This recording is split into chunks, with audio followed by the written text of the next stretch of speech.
Hi, my name is Raiyana Mildton, and today I'm going to be talking about why I think exotic animals should not be kept as pets, specifically big cats.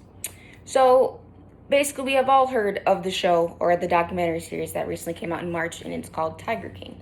So, Tiger King has been the #1 trending documentary on Netflix since its release in March. And so, those who haven't seen it, basically, it's about a zookeeper named Joe Exotic, and basically about the enemies and about the enemies that he made along the way through over a course of years. And basically that which ended up resulting him in prison. It's not funny, sorry. So while the documentary does focus a lot on Joe and the enemies he made along the way, it also focuses a lot on the private ownership of big cats such as tigers, panthers, cougars, etc. So while it would be so entertaining to discuss the many conspiracy theories that this documentary has come up, I'm here specifically to talk about why I think the exotic pets, keeping exotic pets, I think it's wrong, and I think it should not be allowed. And so, exotic animals, specifically big cats in this case, should not be allowed to keep pets. And so, I'm going to be going over number one, why exotic pets pose a threat to public safety, the health issues associated with exotic cats and what they can come up or develop, and then also the humans' lack of ability to provide exotic cats with sustainable life. So, exotic pets, they pose a threat to public safety. That's something that's very well known. But exotic pets are purchased through the exotic pet trade. So, according to the National Education Society website, National Humane Education Society website, the exotic pet trade is where people buy and sell exotic animals mainly for profit and to keep them as pets. It is a multi-million-dollar industry and it's very problematic. And so, according to Born Free USA, while exotic animals are cute and cuddly when they are very small, they can still grow up with the same potential to injure other animals and humans.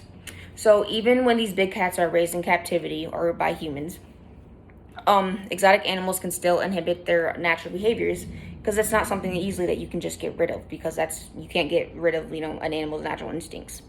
And so these natural behaviors of being territorial often result in aggressive behaviors. And so according to CNN's website, there was an incident in September of 2017 where a person's 6-year-old tiger managed to get loose in Atlanta from its enclosure while in the process of being transported from Florida to Tennessee. And so the tiger ended up attacking a dog, but then eventually, thankfully, law enforcement got there in time, but unfortunately they had to shoot down the tiger. But thankfully in that case, even though we sadly lost a tiger in that case, the dog actually ended up only having minor injuries. And so this story is literally a prime example of how easily these animals can overpower humans and other animals and their ability to escape from enclosures, which is very dangerous to the public. And so it doesn't matter if someone has raised a tiger since it was a cub. You can't eliminate the natural instincts that these tigers have and the tendencies that these wild animals have. They are capable of escaping because it's happened before, and it has resulted in death for both humans and sadly for other animals. Okay, so now that we talked about why exotic cats can pose a threat to public safety, we will now discuss the health risks of owning exotic pets. So, what health issues are associated with exotic cats? So, to own a tiger as a pet, people often purchase the cat through the exotic animal pet trade. So, during the trade, it's common for these a whole bunch of diseases to develop when one infected animal either bites another, or it manages to spread it through some other kind of respiratory way, like a cough or a sneeze. And so according to the website tigers.org, tigers and other animals are always susceptible to certain illnesses and diseases in both the wild, captivity, and when they are owned as pets.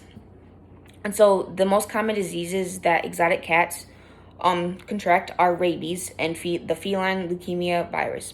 So both of these illnesses/diseases are contagious, but only rabies can be transmissible between tigers and humans.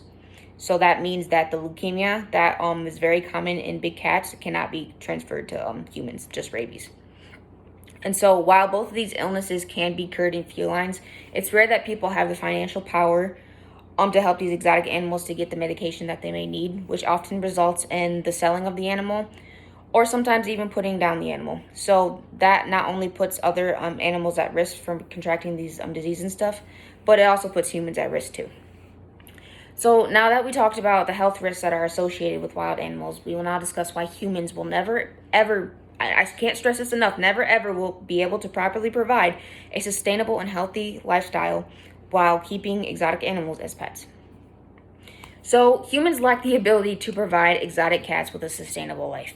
So according to the Humane Society website, big/exotic cats require acres and acres of land. And that will allow the tigers to have space to run, stalk, chase, prey, walk, live happy, because tigers are very, very territorial animals.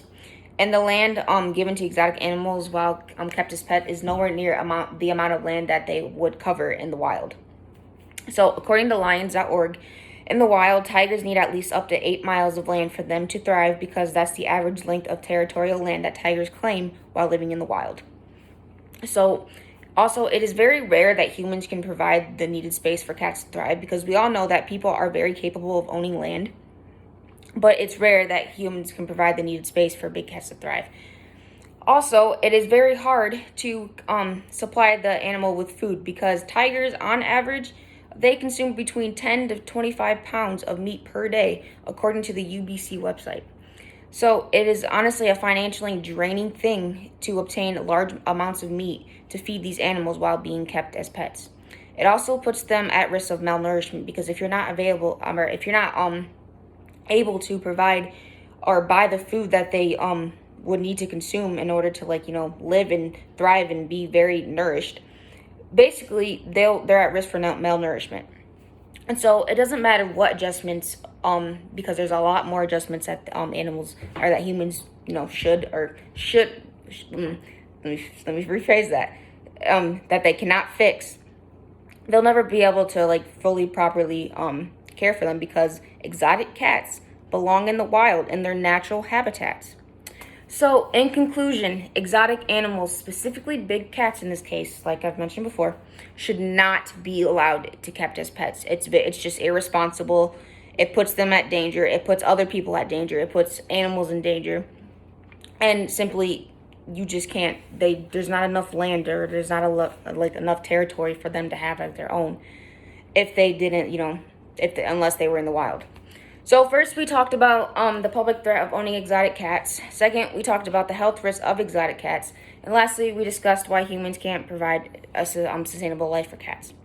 So to wrap up, while it would have been so fun to discuss, obviously, how Carol Baskin definitely did kill her husband, and why Joe Exotic deserves to be in prison and so on, the main focus needs to be on cats and how they would thrive and be a lot better off in the wild rather than be kept as pets. Thank you.